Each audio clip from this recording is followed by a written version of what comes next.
aqui e agradecer aos irmãos que se dispuseram a estar aqui esta noite. Nada que a gente faça para adquirir sabedoria é em vão.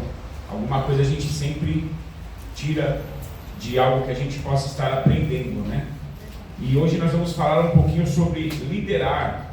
Quando a gente fala em liderança, a gente pensa logo como cristãos, né, como irmãos em comunhão na liderança da igreja.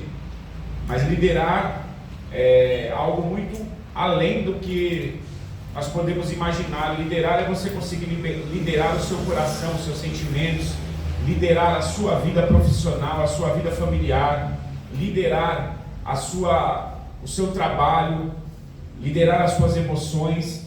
E nós temos aqui na Bíblia vários líderes, e Deus me despertou em nós falarmos de Esdras e Neemias, dois líderes lá do Antigo Testamento.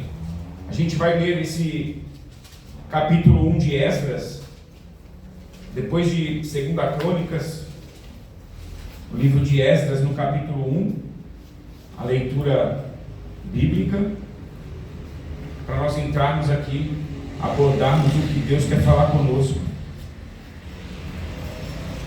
Esdras capítulo 1.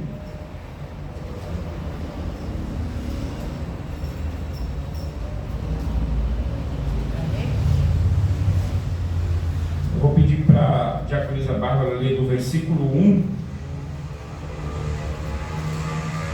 até o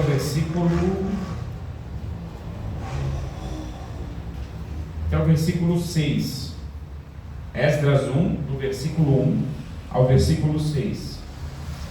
No primeiro ano de Ciro, rei da Pérsia, para que se cumprisse a palavra do Senhor por boca de Jeremias, despertou o Senhor o espírito de Ciro, rei da Pérsia, o qual fez passar pregão por todo o seu reino, como também por escrito, dizendo: Assim diz Ciro, rei da Pérsia: O Senhor Deus dos céus me deu todos os reinos da terra, e ele me encarregou de lhe edificar uma casa em Jerusalém, que é em Judá. Que há entre vós de todo o seu povo, seja seu Deus com ele, e suba a Jerusalém, que é em Judá, e edifique a casa do Senhor, Deus de Israel. Ele é o Deus que habita em Jerusalém. E todo aquele que ficar em alguns lugares em que andar peregrinando, os homens do seu lugar o ajudarão com prata e com ouro, e com fazenda e com gados, afora as dádivas voluntárias para a casa de Deus que habita em Jerusalém. Então se levantaram os chefes dos pais de Judá e Benjamim, os sacerdotes e os levitas, com todos aqueles cujo espírito Deus despertou, para subirem a edificar a casa do Senhor, que está em Jerusalém.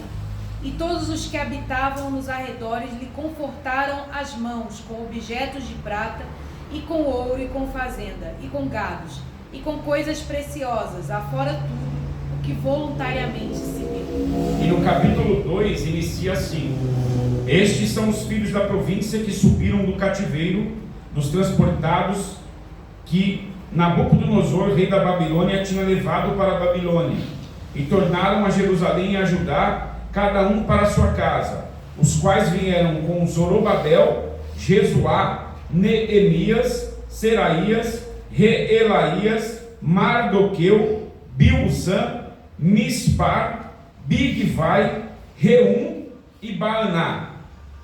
Inicia-se aqui o alistamento das pessoas que agora vão subir da Babilônia para Judá, para a cidade de Jerusalém. E notem que até aqui este momento no livro de Esdras ele não aparece aqui ainda, e nem Neemias. Esse Neemias do qual nós lemos aqui era outro Neemias. Então não é o Neemias do livro de Neemias. Então quem sobe para Jerusalém é Zorobabel e Jesuá como líderes daqueles que saíram da Babilônia para Jerusalém. Agora vamos correr um pouquinho lá para Neemias, é um livro depois de Esdras. Passa Esdras aí. Vamos ler Neemias, algum versículo aqui só para a gente ter a base estrutural. Neemias capítulo 1.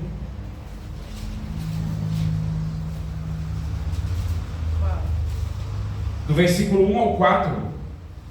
Você lê, Bárbara, por favor? As palavras de Neemias, filho de Acalias. E sucedeu no mês de Quisleu, no ano 20º, estando eu em Suzã, a fortaleza, que veio Hanani, um de meus irmãos, ele e alguns de Judá. E perguntei-lhes pelos judeus que escaparam e que restaram do cativeiro e acerca de Jerusalém. E disseram-me: os restantes que não foram levados para o cativeiro, lá na província estão em grande miséria e desprezo, e o muro de Jerusalém fendido, e suas portas queimadas a fogo. E sucedeu que, ouvindo eu essas palavras, assentei-me e chorei, e lamentei por alguns dias, e estive jejuando e orando perante o Deus dos céus. Olha só, nós temos a base estrutural agora de Neemias, que é o Neemias que foi da Babilônia também para Jerusalém no tempo dos Medo-Persas. Eles saíram do asilo, né, do exílio, do cativeiro, e foram para lá.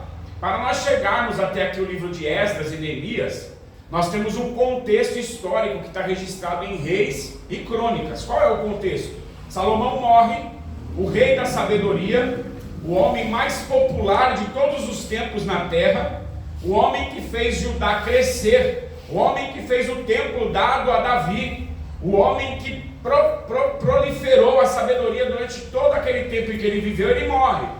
Salomão agora é morto, e o seu filho, Roboão, ele assume a descendência de reis como filho de Salomão. Roboão assumindo agora, Roboão ele tem as 12 tribos nas suas mãos, assim como Salomão, seu pai, tinha. Só que Roboão ele começa a apertar o povo para o povo pagar impostos. Roboão ele começa a aumentar os impostos. Roboão ele começa a cobrar mais impostos. E o povo começa a se rebelar contra o rei Roboão. E Roboão agora ele vai pedir aos seus anciões auxílio, conselho. Ele reúne o conselho do rei, ele reúne os anciões numa reunião, e nessa reunião os anciões escutam o que Roboão tem a dizer. Roboão, filho de Salomão, ele fala: olha, o povo está se rebelando. E por que está se rebelando? Porque eu estou cobrando impostos, eu aumentei os impostos, eu estou apertando o povo financeiramente. E o que vocês têm a dizer? E os anciões, em unanimidade, disseram a ele: então, escute o povo, faça o que o povo está pedindo, diminua os impostos. Roboão, ele vai agora pedir conselho aos jovens, aos mais novos. E ele chega aos jovens e fala: olha, o povo está se rebelando contra o reino, o povo está se rebelando contra mim, o que eu devo fazer? Os jovens disseram a Roboão: aperta o povo, cobra do povo, não permite que o povo vá contra o rei. Já abriu aí um dividendo. Agora Roboão, ele começa a perder a popularidade que o seu pai lutou a vida toda para ter. Roboão agora ele perde o domínio de todas as províncias, de todas as tribos. E aparece agora um homem chamado Jeroboão. Jeroboão, no ano 900 e pouco, Jeroboão, ele agora aparece e ele toma as 10 tribos de Judá. O povo começa a clamar a Jeroboão como seu rei. E agora o que sobra para Roboão, filho de Salomão? As 2 tribos do sul, que é a tribo de Judá e a tribo de Benjamim. Jeroboão toma as outras 10 tribos. Então agora há uma divisão no reino de Israel. 10 tribos do norte, considerada Samaria a sua capital, e as 2 tribos do sul, considerada Jerusalém, Judá, a sua capital. E agora o povo dividido começa a se misturar. Então o pessoal da tribo do norte agora, eles se misturam com outros povos. Eles começam a cultuar com os deuses dos outros povos. Eles agora são samaritanos. Eles agora estão praticando cultos a deuses de Baal. Eles agora dizem que Deus está lá em Samaria, porque em Samaria também tem um templo que foi construído para Deus. E agora a tribo do sul diz que não, que Deus está no templo de Salomão, lá em Jerusalém, o templo construído pelas mãos de Salomão. E eles ficam nessa guerra. Esta guerra ela é contada por Jesus no Novo Testamento, quando Jesus ele conta a parábola do bom samaritano. Antes de Jesus ir para João capítulo 4, lá no poço de Sicar, visitar aquela mulher samaritana, ele está com seus discípulos, com seus apóstolos, e agora Jesus ele começa a contar parábolas. E ele conta a parábola de um homem que foi assaltado no caminho e que vinha um sacerdote. E o sacerdote, quando viu o homem caído no caminho, ele passa de largo, porque ele não tinha tempo a perder, porque ele não tinha tempo para ver o que estava acontecendo com aquele homem. E Jesus, contando a parábola, ele fala que agora um levita vinha vindo, e o levita tem a mesma cena, o homem continua ali caído, o levita passa de longe, vai embora. Mas Jesus conta que vinha um samaritano, e o samaritano, ao ver este homem caído, o samaritano saca do seu azeite, que era o óleo na época, não só para unção, mas para curar feridas, para passar nas feridas. E este homem ele começa a cuidar deste samaritano. Ele leva esse samaritano até uma pousada, até uma pensão. Ele paga a diária da pensão, paga as custas da pensão, para que este homem seja tratado e que esse homem seja curado. E Jesus, ele mais à frente, ele pega os seus discípulos, os seus apóstolos, porque judeus e samaritanos não se falavam desde o ano 936 antes de Cristo. Este ano que Jesus aparece já é um ano passado, é um ano muito à frente, e Jesus leva eles até o poço, e Jesus lá no poço, ele tem um encontro com a mulher samaritana, aonde a mulher olha para ele e fala assim, aonde já se viu judeus falando com os samaritanos, ainda mais um rabino, um homem falando com uma mulher. E aí Jesus ele quebra todos os parâmetros, ele quebra todos os protocolos, e ele faz daquela mulher uma missionária para ele, e ele toma toda aquela cidade, e todas aquelas pessoas que ouviam falar de Jesus e foram até Jesus se converteram.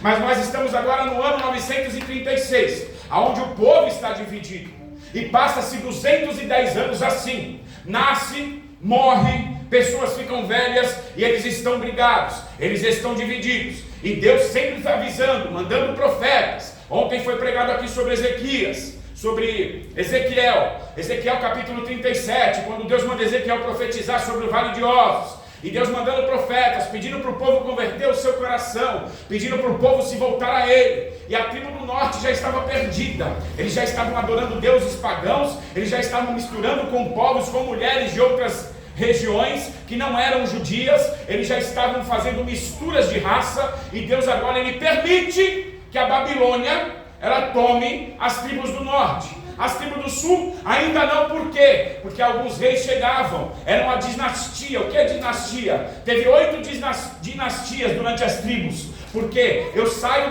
do reinado, mas um filho meu reina. Então teve 8 famílias que teve seus herdeiros como rei. E agora Deus ele permite a Babilônia tomar as tribos do norte. A tribo do sul ainda não, porque alguns reis chegavam, como Ezequias, se arrependiam, arrumavam o altar, voltavam a adoração para Deus, colocavam o povo para orar a Deus. Mas saía um rei, entrava outro na tribo do sul, e esse outro ele misturava os povos, misturava os deuses, misturava os cultos, até que a Babilônia no ano de 716, no ano de 716, eles tomam também, através de Nabucodonosor, os assírios agora, eles derrubam os assírios, a Babilônia toma a cidade de Jerusalém, porque as 10 tribos já tinham sido tomadas. Só que a cidade de Jerusalém, ela é tomada não de uma vez, ela é levada em 3 etapas. No ano de 896, a cidade de Israel, Judá, ela é invadida. Quem são levados? Os primeiros cativos, porque eles não conseguiram dominar toda a cidade. Quem vai no primeiro? Vai Daniel. Quem vai primeiro? Vai Ezequiel. Quem vai primeiro? Vai ser Sadraque, Mesaque, Abidnego. Ele pega os principais, os homens mais fortes, os mais novos, os assistentes do rei, e levam todos agora para a Babilônia. No ano de 886, 10 anos depois, vai a segunda leva. A segunda leva está quem? Está o pessoal que ficou lá, e vai junto com eles Esdras, no ano de 886.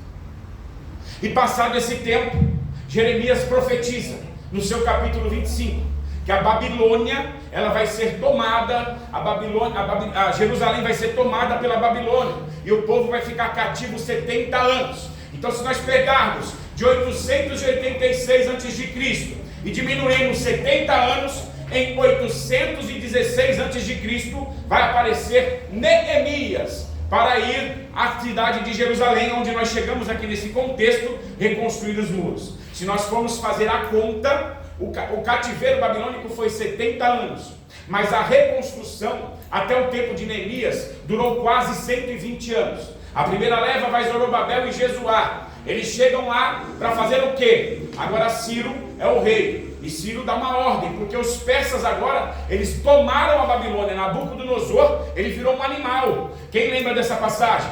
Ele teve pelos, ele teve patas, ele comia capim como um animal. Ele se arrepende, ele reconhece a Deus como Santo e Salvador, mas depois ele cai de novo, e ele morre. Ele é dominado por quem agora? Pelos medo-persas. Os medo-persas dominam a Babilônia, e agora eles são os dominadores do cativeiro. E Deus, ele tinha uma promessa, que 70 anos o povo seria liberto. Então agora Ciro, ele entra dentro de um projeto de Deus. Ciro chega, os medo-persas não eram como os babilônicos. Os babilônicos saqueavam a cidade, pegavam o povo e levavam com eles. Os medo-persas não, eles saqueavam a cidade, tomavam o povo e deixavam o povo lá onde eles estavam, para o povo trabalhar e pagar tributo para eles. Por isso que dentro dessas 3 levas ainda ficou gente em Jerusalém. Ficou os miseráveis, ficou as pessoas pobres, ficou pessoas moradoras em situação de rua. Tanto é que Neemias, quando encontra Ananias no capítulo 1, ele vai perguntar para Ananias como que está Jerusalém. E Ananias fala para ele: Jerusalém está às deriva. Jerusalém está sem os muros, as portas estão queimadas e o povo está em total miséria. Ou seja, aquele povo da primeira e segunda leva estava lá. E Neemias, ele chora, ele lamenta, ele ora a Deus, ele jejua para ver o que Deus ia falar com ele.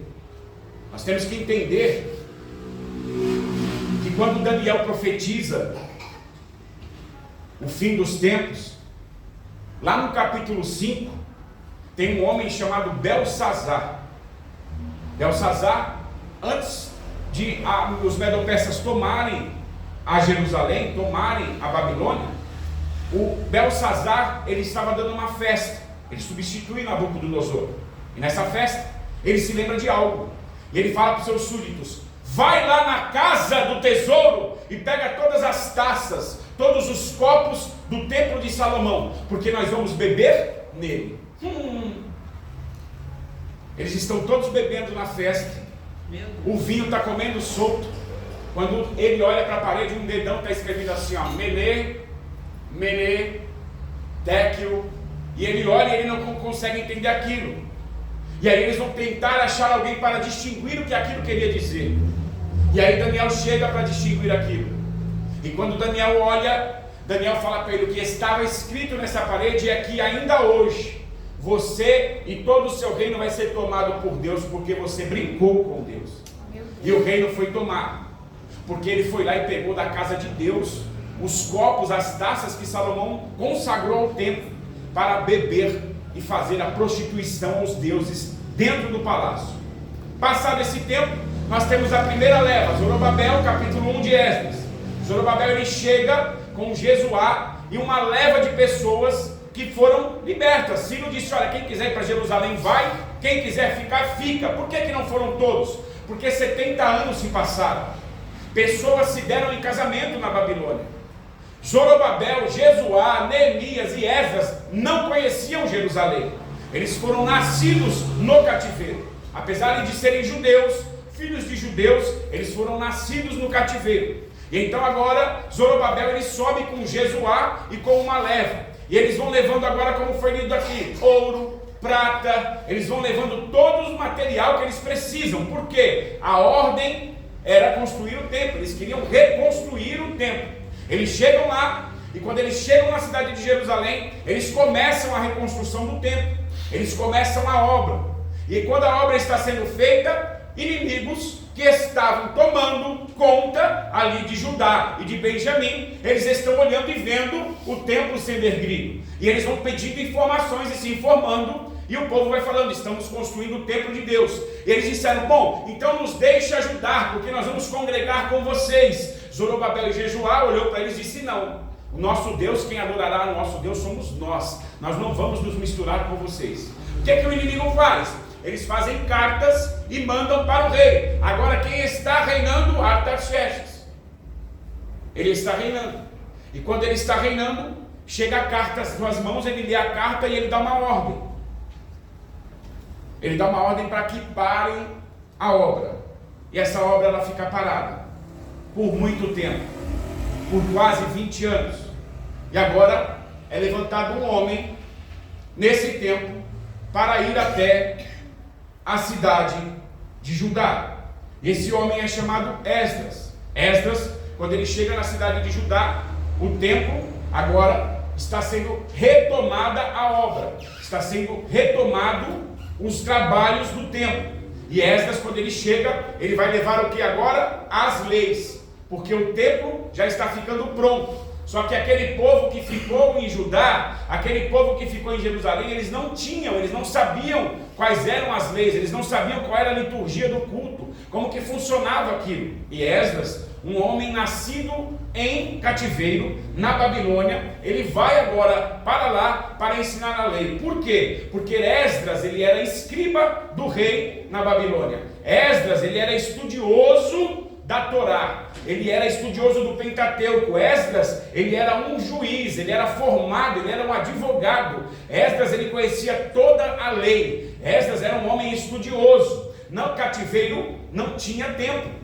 No cativeiro, na Babilônia, não tinha sinédrio. Então o que Esdras fez? Ele criou a sinagoga. Sinédrio tinha os seus presidentes. Nós sabemos que Jairo era o principal de quê? Da sinagoga. Por quê? Jairo não tinha uma igreja. Jairo tinha um lugar onde as pessoas se reuniam para estudar as leis, para falar de Moisés e para falar de Deus. Aquilo não era um templo, aquilo era uma casa onde eles se reuniam. Então tem o presidente do Sinédrio, tem o sacerdote do Sinédrio, que aí é como se fosse aqui a igreja, a plenitude da missão é a sede, e o Sinédrio é a filial, é uma igreja filial, porque tinha o templo de Salomão. Então o Sinédrio é como se fosse uma igreja filial, e a sinagoga é como se fosse uma reunião na casa de alguém, um culto no lar. Então Esdras agora, ele começa a juntar o povo, e ele começa a fazer reuniões nos lares. E nessas reuniões, Esdras, ele apregoava a lei para o povo, porque aquele tempo ainda era o tempo da lei. Então ele começava a ensinar o povo as leis, o que o povo tinha que fazer para estar debaixo da lei, o que o povo tinha que fazer para estar debaixo da vontade de Deus. E Esdras agora ele pega todo o seu conhecimento e ele vai para Jerusalém. Quando ele chega em Jerusalém, ele começa a arrumar a casa. Ele começa a separar os levitas, a separar os sacerdotes, porque os levitas, os sacerdotes, moravam lá em Judá, estavam lá já porque subiram outrora com Zorobabel, só que chegou lá, estava tudo perdido, a obra foi parada, cada um começou a cuidar da sua casa, cada um começou a cuidar da sua vida, e os levitas, os sacerdotes, começaram a se misturar também com as mulheres de outros povos. E Esdras chega e começa a reorganizar a liturgia do culto. Novamente, uma perseguição política em cima de Esdras, barrando eles de continuarem a obra do templo, porque o que o inimigo quer é que não tenha adoração, porque onde não tem adoração não tem presença, onde não tem presença nada acontece. Agora passa-se um tempo e Neemias, copeiro do rei, Neemias está no palácio, Neemias serve ao rei, Neemias é o braço direito do rei. E Neemias, um jovem que não conhecia Jerusalém, só de ouvir falar, nasceu em cativeiro babilônico, não sabia como era Jerusalém. Ele pergunta no pátio do palácio a um irmão: como que está Jerusalém? Como que estão nossos irmãos? E Anani, no capítulo 1 ao qual nós vemos aqui, ele fala: Jerusalém está acabada, Jerusalém está destruída, a cidade não tem muro e a cidade não tem portão, ou seja, a cidade está sem segurança. Hoje, Guarulhos não tem muro, Guarulhos não tem portões, mas Guarulhos tem a polícia militar, Guarulhos tem a polícia civil, Guarulhos tem o judiciário, Guarulhos tem o executivo. Aquela época, Judá não tinha nada, o executivo, o judiciário, não tinha quem mandava, não tinha quem dava as leis, as portas estavam derrubadas, e eram nos portões que ficavam os juízes. Eles ficavam aos portões da cidade julgando os casos, e como não tem portão, não tem juiz, não tem adoração, a cidade está perdida. Aí a palavra vem nos dizer que Neemias ele senta, ele chora, ele se lamenta, ele ele ora, ele jejua, mas ele toma uma decisão. Ele se levanta. Ele se levanta e vai para a presença do rei para prestar os seus trabalhos ao rei. Ele era o principal do rei. O rei ia comer, ele experimentava a comida. O rei ia beber, ele experimentava a bebida. A comida ia ser feita, ele ia para a cozinha vigiar a comida. Porque naquele tempo as pessoas matavam os reis como? Envenenados. O rei ia beber um copo de água, Neemias bebia primeiro. Neemias era o copeiro do rei. E Neemias agora ele entra na presença do rei abatido, amargurado, triste. E o rei vai fazer o quê? Neemias, o que está acontecendo? Eu vejo que você está triste de amargura. E o rei começa a fazer perguntas para ele. Ele fala: Senhor, como Deus é na tua presença, o meu povo está perdido. Jerusalém está derribada. As portas foram queimadas a fogo. E o rei pergunta para ele: o que você quer que eu faça? Neemias, na hora, a palavra vai dizer que ele não responde nada. Neemias, ele sai da presença do rei e orou. Ele ora a Deus. E aí Deus dá uma direção a Neemias. Neemias volta e fala para o rei: se te agrada, rei, eu quero que o Senhor me dê um tempo, uma licença para que eu possa ir para Jerusalém. Mas eu preciso que o Senhor me ajude na parte financeira, porque lá não tem condições de fazer nada. E eu também preciso que o Senhor me dê cartas, para que eu possa passar pelas províncias, pelas fronteiras, pelos reinos, pelos governantes e chegar até lá, com a autorização do Senhor. E o rei assim faz. O rei dá cartas a Neemias, e são essas cartas que levam Neemias até a cidade de Jerusalém, até Judá. Neemias chega lá, e aí nós temos a história que todos já conhecem. Quem não conhece, leia Neemias depois, de que Neemias, ele passa 3 dias na cidade, sem contar o que ele foi fazer lá. Ele passa 3 dias na cidade calado, e na madrugada, na noite, ele sai para ver como estava a cidade no primeiro dia. Por que na madrugada e na noite? Porque a cidade não tinha defesa, a cidade não tinha sentinela, a cidade não tinha vigília, a cidade estava morta, estava todo mundo dormindo à noite, não tinha ninguém orando às 3 horas da manhã, ninguém ia ver o que Neemias ia fazer. Neemias dá uma volta pela cidade, e quando ele dá uma volta pela cidade, ele vê o caos que se instalou em Jerusalém. E Neemias agora ele chama os anciãos da cidade, ele chama os conselheiros da cidade, e ele fala: olha, a cidade precisa ser reconstruída, os muros precisam ser levantados. Quando nós vamos para o contexto histórico, lá um pouco antes, quando Esdras estava lá, no templo de Esdras, quem estava lá como profeta? Porque ainda que esteja as portas derribadas, os muros caídos, ainda que esteja o povo cativo, ainda que esteja o povo misturado, o povo perdido, Deus ainda tem profeta na cidade. Quem era o profeta? Ageu. Esdras está levantando o templo, houve uma autorização para continuar. Zorobabel está lá com Esdras, levantando o templo. Os anciãos, as pessoas mais antigas que conheceram outrora, ouviram falar outrora do templo de Salomão, que era lindo, era uma beleza exuberante, eles oraram para aquela igrejinha, aquela portinha, aquele quartinho, sabe aquela igrejinha simples? Eles falaram: não pode Deus habitar aqui, não pode Deus mover neste lugar. O templo que nós tínhamos aqui era totalmente diferente. O templo de Salomão tinha os alpendres, era alto, tinha as pedras angulares de esquina que seguravam o templo. Ageu olha para eles e diz assim: a glória da segunda casa será ainda maior do que a da primeira. O que Ageu está querendo dizer para eles? Vocês estão preocupados com os prédios, como os discípulos estavam em Mateus 24, quando Jesus falou: está vendo esse templo? Não vai sobrar nada. Ageu está dizendo agora: mas o segundo templo, a obra não importa, a adoração que vai ter dentro do segundo templo vai ser maior a glória que vai descer do que a da primeira. Por isso que é importante a gente estudar, para a gente conhecer o contexto histórico. A Bíblia, ela se interliga, ela se liga. Ela não é cronológica, mas ela tem um enredo. E Ageu é desse tempo. E Ageu ele fala para eles: vocês estão equivocados. A glória dessa segunda casa vai ser maior do que a da primeira. Ainda que ela seja simples, ainda que ela não tenha as pompas que a primeira teve, mas ela vai ter a presença de Deus. Quanta igreja a gente vê por aí, cheia de pompas, cheia disso e daquilo. Tem igreja que tem camarim, mas a glória não desce, Deus não move. E agora vai Neemias, vai para lá, reconstrói os muros da cidade, coloca os portões, isso com muito trabalho, com muita guerra, porque houve cartas também dizendo ao rei: olha, Sanbalat e Tobias, olha, eles estão reerguendo tudo aqui, esse povo outrora, pega o livro de crônicas aí para o Senhor ver, esse povo outrora se levantou contra os reis, mataram reis, e você está deixando eles se levantarem. E o rei vai lá e dá mais um decreto para que parem a obra. Olha a luta que é, gente. Neemias não era profeta. Esdras e Zorobabel não eram profetas. Neemias era um jovem cheio de coragem e sonhos.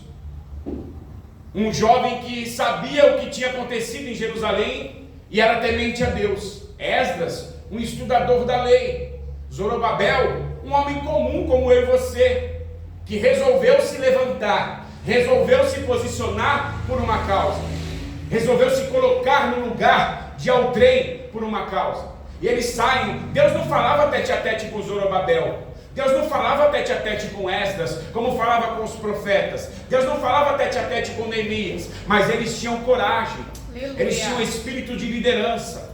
Neemias vai para a cidade, e chegando na cidade eles reconstroem os muros em 52 dias. Os muros são reconstruídos em 52 dias. Imagine você cercar a cidade. Não é obra da prefeitura, a obra da prefeitura não se termina nunca. Eles cercaram uma cidade em 52 dias, e numa mão a ferramenta, na outra a espada, porque o inimigo em todo o tempo queria parar a obra. E aí eles fazem tudo isso. Neemias agora de copeiro, licenciado, ele está numa cidade como construtor, e quando a obra acaba, ele agora de construtor, ele passa a governador de Judá. Ele pediu para ser governador? Não. Ele queria ir para lá para ser governador? Não. Mas ele foi declarado governador. E o templo pronto, todo mundo agora separado, os sacerdotes se arrependeram, foram chamados ao arrependimento por Esdras. Olha, vocês dispersam as mulheres que vocês tiveram filhos com ela, que não são da casa de Deus. Vocês saiam dessa mistura que vocês entraram. Vocês voltem para a presença de Deus. Eles foram chamados ao arrependimento. E quando Deus está no negócio, vai dizer que toda a nação se arrependeu.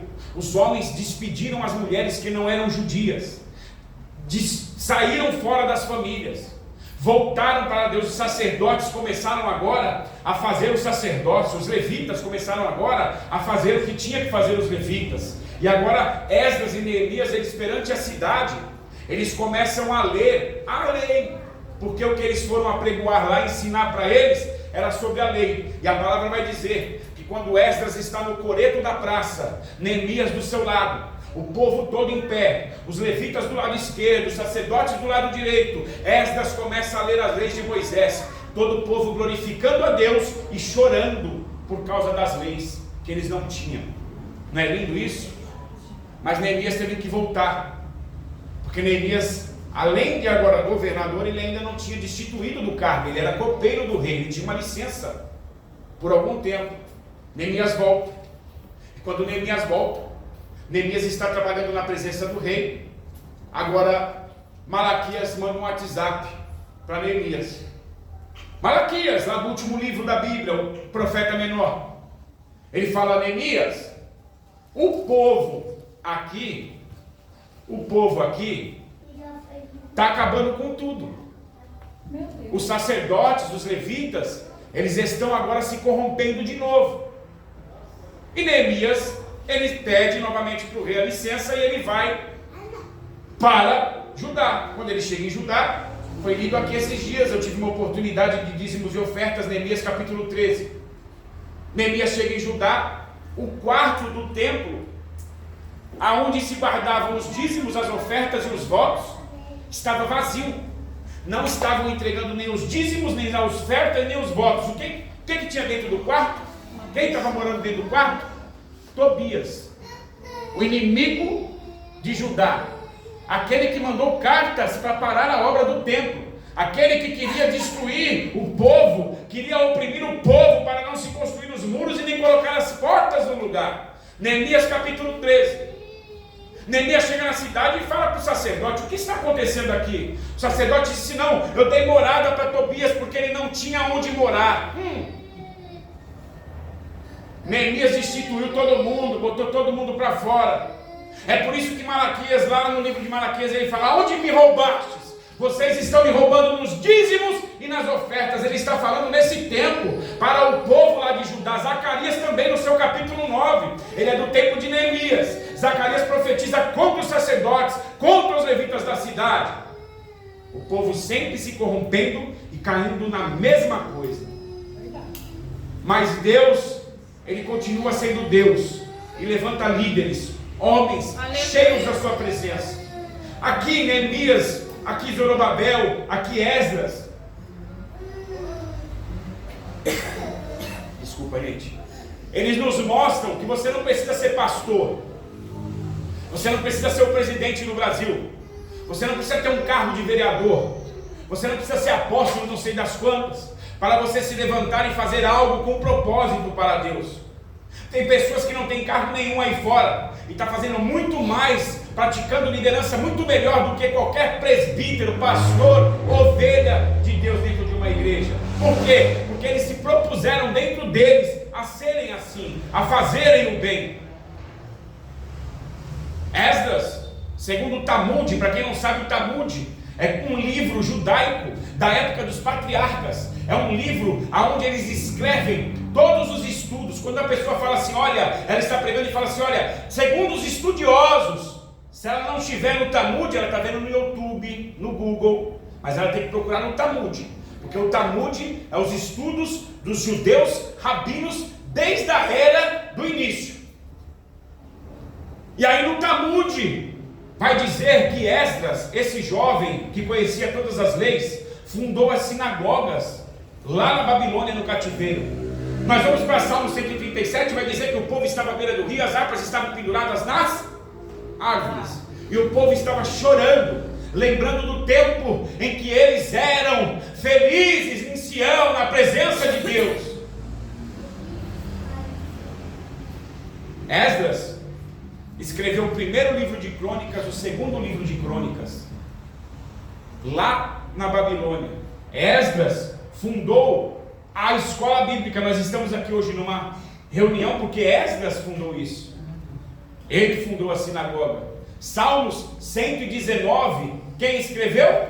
Segundo os estudiosos, as escritas que encontraram, que está no Talmud, Esdras escreve Salmo 119.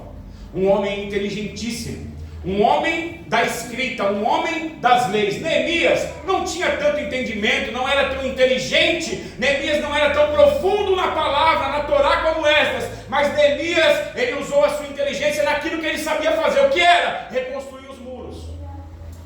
Então você não precisa ser um estudioso para ajudar a fazer algo para o reino de Deus, sendo que você tem que ser. Você não precisa ter o dom que o pastor Edmilson tem para fazer algo na obra de Deus, porque Paulo mesmo vai dizer, quando ele está separando os dons para a igreja de Corinto, ele fala, se o olho não tiver os pés, ele olha para algum lugar, mas ele não consegue alcançar, ele não consegue ir, porque o olho não anda. A mão direita vai dizer para a mão esquerda que ela é melhor do que ela. Paulo começa a falar para nós que cada um tem o seu dom, cada um tem a sua sabedoria, cada um tem o seu talento e cada um tem a sua inteligência, e cada um tem que usar isso com um propósito para o reino de Deus. Neemias, apesar de tudo, Neemias podia ser um homem muito feliz, um homem muito bem estabelecido lá onde ele estava. Ele era o braço direito do rei, ele comia antes do rei, ele bebia antes do rei, ele deitava na cama próximo ao rei, ele andava onde o rei andava, ele ia onde o rei ia, ele podia constituir uma família e ficar quietinho lá. Mas ele resolveu se posicionar, ele se levantou para um propósito. Qual era o propósito? Ir para Jerusalém e analisar. Ele recebeu uma notícia, ele já sabia o que tinha que fazer lá. Quando ele pergunta para Anânia, é por isso que nós temos que tomar cuidado quando a gente pergunta algo para alguém. Porque a gente tem aquele automático que fala assim, ô pastor Edson, e aí, tudo bem? Aí o pastor Edson pode olhar para mim e falar, não está nada bem. posso conversar com você um pouquinho, presbítero? Eu falo, ferrou. Deu ruim. Aí ele fala, eu estou passando um problema, uma situação aí, e eu queria contar para o senhor, e aí eu queria ver se o senhor conseguia me ajudar. Aí sabe o que o crente fala para ele? Vou orar por você. E nem ora. Meu Deus. Não fala que você vai orar por uma causa ou por alguém se você não vai orar. Porque a pessoa não está vendo, mas o céu está. O céu está contemplando. Então nós temos que tomar muito cuidado com as perguntas que nós fazemos para os outros. E também tomar muito cuidado com as respostas quando os outros perguntam para nós. Foi feita uma pergunta para Davi. Davi, o homem rico tinha muitas ovelhas. E um homem pobre tinha só uma ovelha. Veio um parente do rico na casa dele. E ele foi dar de comer para o seu parente. E ao invés de ele matar as suas ovelhas, ele foi lá e pegou a única ovelha daquele homem pobre. O que você acha que aquele homem merece? Aí Davi olhou para ele e falou, ele merece a morte. Esse homem tem que morrer. Aí Natanael olhou para ele e falou, é isso que chegou na sua casa hoje. O filho que você teve com Batseba, do homem que você matou, vai morrer. Meu Deus.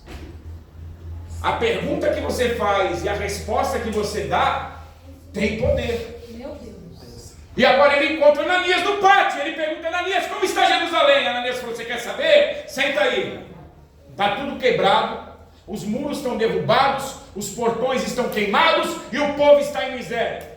Ele podia falar, vamos orar, Ananias, nós já estamos aqui no templo, ajoelha daí com o ajoelho daqui. Ele disse, ok, Ananias. Ele sentou, ele chorou, ele amargurou de alma por pessoas que ele nem conhecia, que ele nem sabia quem eram. Talvez não tinha nem parente mais dele ali. Talvez ele era a última geração ali na Babilônia. E ele resolveu se levantar e fazer algo para ajudar as pessoas. Deus levanta líderes. Deus nos levanta para fazer algo por Ele. Você não está na igreja para ficar sentado, para ficar limpando, para ficar na porta. Você está na igreja por um propósito. Qual é o propósito? Você tem que saber. Você tem que designar qual é o propósito que você tem dentro da obra de Deus. A obra de Deus não é essas quatro paredes. Aqui é um culto para Ele. Aqui é para nós lembrarmos que nós temos que adorar a Ele, que é só Ele, que é por meio dele. Mas a obra dele vai além dessas paredes. Quando Jesus dá uma ordem aos discípulos, ele fala assim, olha, vão para Jerusalém, Judeia, Samaria, para a terra e para os confins Da terra. é de dentro para fora, saiam, vão indo, a gente está só em Jerusalém, e Jerusalém está com os muros derrubados, e nós estamos como aquele povo miserável, dentro de Jerusalém, reclamando, chorando, as misérias, e não estamos fazendo nada dentro de Jerusalém. Liderança não é você alguém falar para você que você vai ser líder, é você se propor a ser. Deus levantou Adão e falou para Adão, Adão, está tudo pronto, entregou tudo pronto. A palavra vai dizer que no sétimo dia Deus descansou. Se Ele descansou é porque Ele se cansou. Olhando com olhos humanos, não é isso? No sétimo dia Ele descansou. Aí, tudo pronto, Ele falou, agora eu vou fazer o homem. Pegou do barro, da terra, fez Adão e falou, Adão, você dominará sobre tudo. Os animais, você que vai dar o nome. Só que é tudo teu, só não toca ali, não mexe ali. Ele levantou um líder. Adão foi o líder, o primeiro líder. Ele ia liderar o mundo. Aí ele falou para Adão, não é bom que o homem viva só. Deu um sono a Adão, fez Eva, e Adão continua sendo líder. Mas Adão como líder falhou. E aí Deus ele vem levantando líderes. Ele levanta Abraão. Abraão, você é o líder. Agora pela sua obediência e pela sua fé você vai dominar sobre a terra. Todas as nações eu darei a ti. E Abraão vai e erra. E Deus ele vem dando líderes. Ele vem levantando profetas. Ele vem levantando sacerdotes. Ele vem levantando líderes. E nós aqui, todos nós, temos que liderar algo na nossa vida, nem que seja a nossa própria vida, nós temos que liderar, nós temos que ter o controle de liderança da nossa vida. É muito lindo quando ele levanta Moisés, eu disse aqui, Moisés não sabia falar, era pesado em língua, ele levanta Arão, levanta Miriam. Quando você se propõe a liderar, quando você se propõe a fazer, Deus levanta pessoas do seu lado para te impulsionar, para te ajudar a seguir nessa liderança. Se isso não está acontecendo, nós estamos fazendo algo de errado. Meu Deus. Elias, quem aqui conhece a história de Elias? O homem que foi transfigurado ao céu. Ele não foi arrebatado, mas ele foi transfigurado ao céu. Trasladado ao céu, obrigado. Ele foi trasladado ao céu. O que é trasladado ao céu? O corpo foi junto. Porque quando você é arrebatado, o seu corpo fica, você vai em espírito. Ele não morreu. Ele foi trasladado ao céu, a sua capa caiu. Quem estava esperando a capa? Eliseu pegou a capa por quê? Porque Eliseu falou para ele: se eu pegar a sua capa, eu quero porção. Espírito de líder. Quando Elias, só um minutinho, quando Elias, ele estava indo, porque Deus falou para Elias: eu arrumei o substituto para você. O nome dele é Eliseu. Ele está no campo arando. Elias foi passando por todos. Eliseu está lá, com o carro de boi, com aparelhagem. Deus falou para Elias: é ele. Elias não disse nada, ele passou e jogou a sua capa para Eliseu. A capa caiu nas costas de Eliseu, Eliseu olhou para ele, entendeu tudo. Porque quando você tem espírito de liderança, antes de que algo aconteça, Deus já te avisou. Quer prova? Pedro estava lá no capítulo de Atos 12, orando na prisão, mas na casa de Marcos estavam alguns discípulos orando para que Deus libertasse a Pedro estava na prisão, Pedro dormiu na prisão, o anjo teve que acordar ele, por quê? Tinham pessoas orando por um líder. E agora Eliseu, ele olha e fala assim: eu só preciso me despedir dos meus pais. Ele fala para Elias, Elias fala: vá e não demore. Ele se despede dos pais, e o que ele faz com a sua carroça? Ele era a 10ª carroça, a 12, carroça número 12. O que ele faz com a carroça e com o boi? Ele queima a carroça, mata o boi, faz um churrasco para os amigos dele que estavam ali, para ele se despedir, como se diz: para cá eu não volto mais. Aleluia. Elias gerou Eliseu, não foi isso? Agora vamos falar do liderado de Eliseu, se chamava... Peraí, só falar aqui. Quando Deus fala para Elias, né, ele está indo para o lugar que ele vai ser trasladado, Elias. E ele fala várias vezes para Eliseu: não, fica aí, não vai não. E Eliseu não sabia que ele ia ser trasladado, mas Eliseu, não foi por causa de um não que ele recebeu que ele parou. Ele continuou. Elias falou para Eliseu ficar, Eliseu falou: não, eu vou. Foram várias vezes. Eliseu falou: eu vou, e se eu for e eu ver. Quando ele contou para Eliseu, Eliseu falou: se eu ver, eu quero porção dobrada. Ousadia. Eu acredito que não foi um não que parou ele, porque ele sabia o que ele queria. Ele não estava servindo a Elias, ele estava servindo a Deus. Então, ser um bom líder também requer isso. Ele não sabia que ele ia ser um líder, mas ele tinha um espírito de líder. Aí Geazi é levantado como liderado de quem? De Eliseu. Geazi é aquele de 2 Reis capítulo 5, 4, que Naamã vem até a casa de Eliseu, e quem atende Naamã é Geazi. Enquanto um liderado queima a carroça para fazer churrasco com seus amigos, para se despedir e ir embora com seu líder, o outro vai atrás da carroça de Naamã para pegar a oferta que o profeta não quis. Meu Deus. Geazi foi atrás. O Naamã chegou e falou: vou deixar tudo para você. Eu trouxe prata, eu trouxe roupa, vestes reais, eu trouxe legado. Eliseu falou: para mim, não precisa de nada, vai embora. Naamã falou: posso levar aqui uma burrinha de terra, porque chegando lá, eu vou fazer um altarzinho com a terra aqui de Israel lá. O meu rei pode adorar o Deus dele, mas eu quero, Rimon, mas eu quero adorar agora o Deus de Israel. Geazi olhou para Eliseu e falou: você não vai pegar nada? Eliseu falou: não. Geazi sai correndo atrás da carroça e fala: Naamã, Geazi, o meu líder se arrependeu. Ele falou: deixa eu ver se tem alguma coisinha aí para ele. Deus confirmou no coração de Eliseu quando Geazi chegou. Eliseu falou: o que você foi fazer? Não, eu quis pegar. Pois agora a lepra que ele deixou no rio vai pegar em você e em toda a sua descendência. Você veja só que bons líderes nem sempre geram bons liderados. E a culpa não é do líder. A culpa de não ser um bom líder não é do pastor Credmilson de eu não ser um bom líder, é minha. Meu Deus. Não é do pastor Cláudio de eu não ter uma boa liderança, é minha. Porque ser um bom líder está intrínseco dentro da gente. Você liderar as suas emoções. Quantas vezes a gente sofreu na nossa adolescência, na nossa juventude, por causa de namoradinho, namoradinha, porque a gente não sabia liderar as nossas. Mas com o passar do tempo e a experiência, a gente começa a liderar as nossas emoções.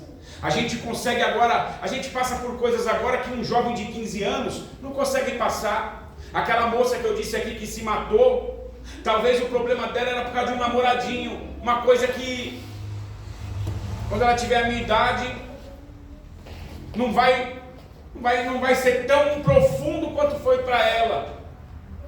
É por isso que nós temos que orar a Deus. É por isso que nós temos que buscar a face de Deus. Porque às vezes aquilo que é o fim do mundo para mim, para a pessoa que eu vou pedir um auxílio, que eu vou pedir um conselho, aquilo ali é fácil de resolver e ela vai me dar os caminhos e a direção de fazer aquilo. É tempo de nós voltarmos o entendimento e começarmos a liderar as nossas emoções, a nossa casa, a nossa família, o nosso trabalho. Você já viu que tem pessoas que elas se sobressaem onde ela chega? Você já viu que tem pessoas, principalmente no mundo? Eu tinha um amigo, ele morreu de acidente de moto. Ele chegava dentro de um bar, de uma balada, com 20 reais no bolso. Ele bebia, ele comia, ele sentava nas melhores mesas, ele saía e ainda levava mais do que 20 reais embora.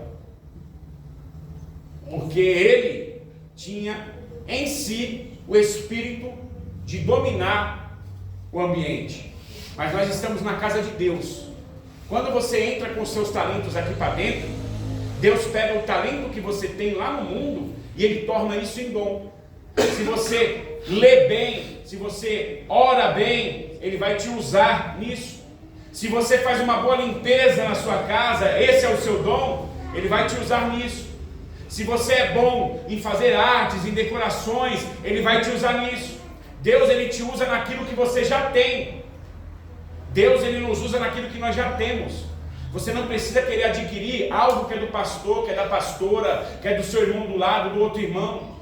Usa o que você tem, é o que você já tem. Deus, Ele quer usar a sua liderança, Ele quer que você se torne um líder de si mesmo naquilo que você já tem.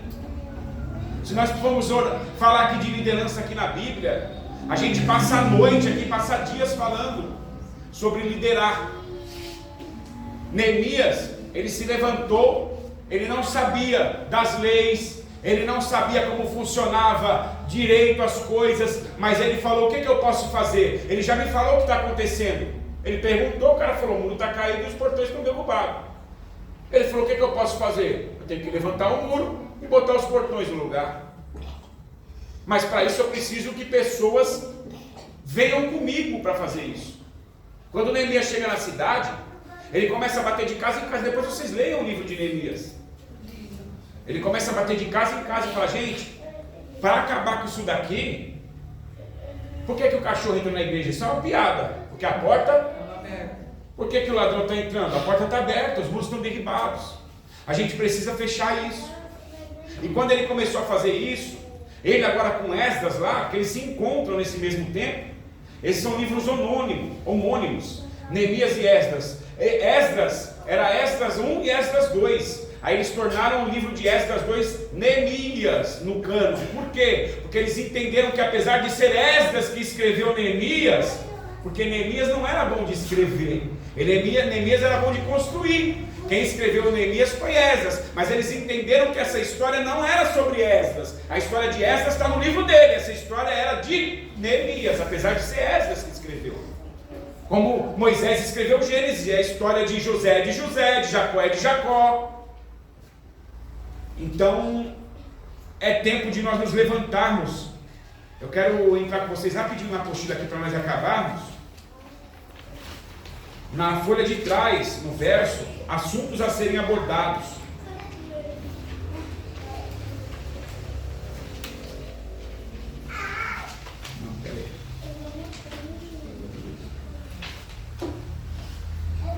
Acho que é o... Nós vamos lá, a penúltima Qualidades folha. de um líder, né? É. Qualidades, resumo, qualidades de um líder em diferentes áreas da vida.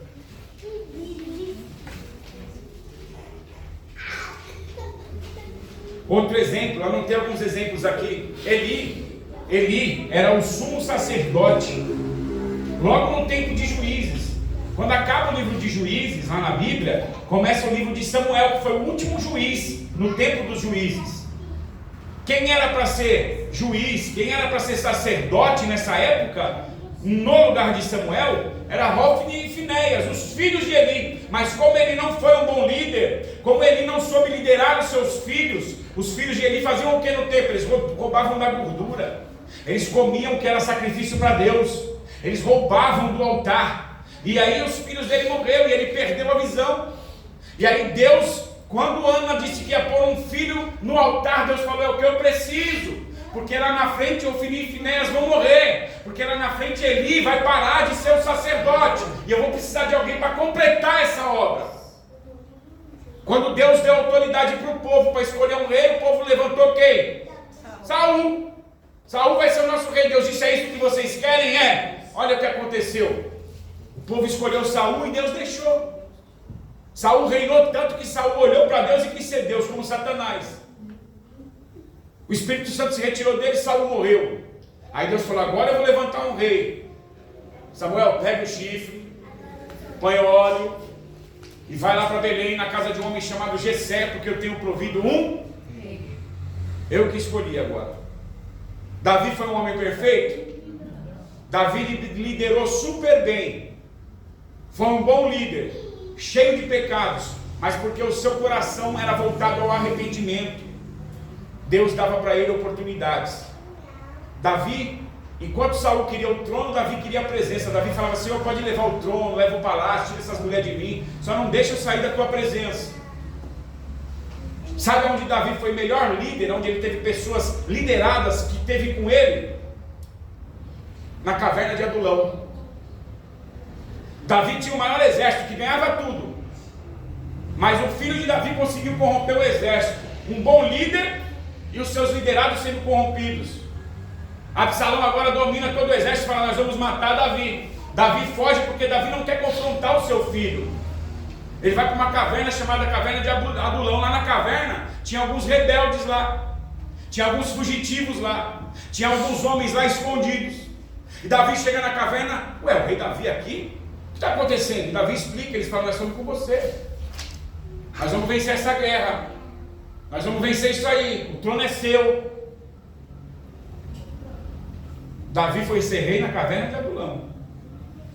Ele foi aprender a ser rei lá. Vamos lá? Vamos ler? Nós estamos lá em resumos, qualidades de um líder em diferentes áreas da vida. Todos acharam aí? Um verdadeiro líder se destaca não apenas pela capacidade de guiar, mas também por inspirar e servir. As qualidades essenciais da liderança se aplicam em diferentes contextos da vida.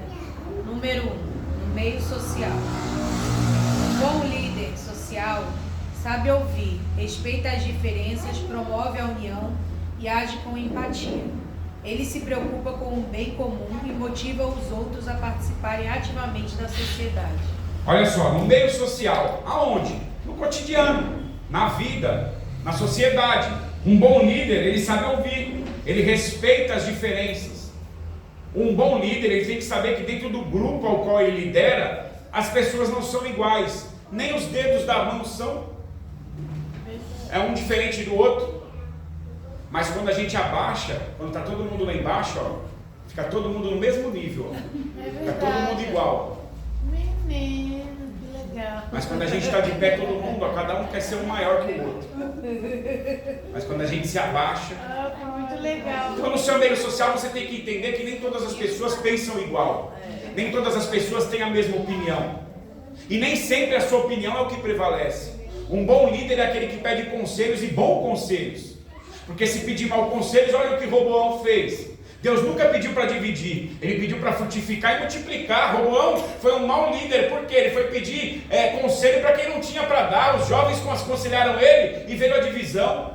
E não era divisão, Deus tinha multiplicação. Não eram 10 tribos de um lado e 2 do outro, eram 12. 12 portas, são 12 tribos, são 12 apóstolos. Então nós temos que entender como líderes e como pessoas, porque você dentro da sua casa você tem seus filhos, você tem seu esposo, dentro da sua casa, do seu trabalho, talvez você seja um gerente, ou você lidera em alguma área. Você tem que entender que as pessoas elas não vão raciocinar da forma que você raciocina. Às vezes eu peço alguma coisa para a Bárbara, eu fico assim, ó, porque ela está raciocinando e o meu raciocínio ele já ultrapassou a barreira, e aí a Bárbara fala, meu, pera aí, cara, eu não sei o que você está pensando, calma. A gente tem que entender que o meu raciocínio é diferente do seu, o seu é diferente do meu. Então no meio social você vai encontrar pessoas diferenciadas. A Bárbara de manhã ela nem fala. Bárbara, estamos no horário, Bárbara precisa abrir a loja às 6h30 da manhã, e a Bárbara, é diferente. Aí chega de noite, 9h30 da noite eu querendo dormir, ela, não, vamos assistir, não sei o que, parou. Então nós temos que entender que no meio social há diferenças. E o líder ele precisa distinguir isso. E nós temos que saber também que como líderes nós nunca vamos ser, às vezes não vamos ser bem compreendidos. Quem aqui acha um chefe bom? Ah, meu chefe é maravilhoso. Na família, vamos lá para nós terminar. Liderar na família exige responsabilidade, amor, paciência e exemplo. Um líder familiar orienta com sabedoria, toma decisões pensando no bem-estar de todos e é um modelo de equilíbrio e confiança. Liderar na família exige responsabilidade, amor, paciência e exemplo. Um líder familiar ele orienta com sabedoria, ele toma decisões pensando no bem-estar de todos e é um modelo de equilíbrio e confiança. Como é difícil. A irmã Valquíria aqui vai conseguir dizer, porque ela tem 2 filhos. Como é difícil você, num momento, às vezes em certas situações, você conseguir agradar a 2. Você conseguir fazer algo pelos 2. Você conseguir manejar ali, ter um jogo de cintura para fazer algo pelos 2. Sempre um vai acabar reclamando.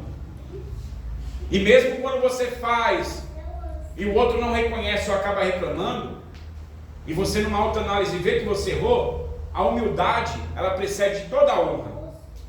Você, antes de ser líder, você é um ser humano, e todo ser humano ele tem que ser humilde. Humildade não tem nada a ver com pobreza, tem a ver com essência. Se você reconhecer o seu erro, se você for humilde para pedir desculpa, pedir perdão, você muda toda uma situação. É verdade. E na família também, ser o exemplo é o principal, né? Porque tipo, não adianta você falar e não fazer. Nós fizemos aqui o discipulado de obreiros, e nós fizemos uma dinâmica, quem veio aqui no discipulado viu. Enchemos algumas bexigas, deu a bexiga para algumas pessoas, aí eu falei, tá todo mundo com a bexiga? Peguei um palito de dente, cada um com um palito, estamos. Eu falei, então vamos lá, vamos ser rápido. Pum. Todo mundo furou. Eu falei, gente, quem mandou furar a bexiga? Ah, você furou, a gente furou também. Meu Deus. Foi verdade. Raquel não estava não.